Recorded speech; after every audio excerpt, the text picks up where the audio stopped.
सक्षम police times, news 112, सक्षम जनतेचा आवाज। इगतपुरी शहरासह परिसरात कमाल तापमानात वाढ झाल्यानं उन्हाळ्याच्या झळा तापदायक ठरत आहेत। एप्रिल महिन्यात आता उन्हाच्या तीव्र झळा बसायला सुरुवात झाली। त्यातच पहाटेच्या तसंच रात्रीच्या वेळी किमान तापमानात घट न झाल्यानं उष्णता अनुभवायला मिळते।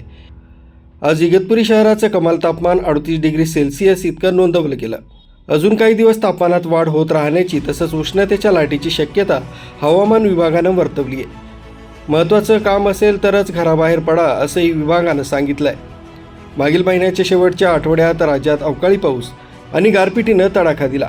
त्यातच दुपारच्या वेळी बसणाऱ्या उन्हाच्या चटक्यानं घामाच्या धारा निघत आहे। या बदलणाऱ्या वातावरणामुळे तापाच्या रुग्णात वाढ होताना दिसते।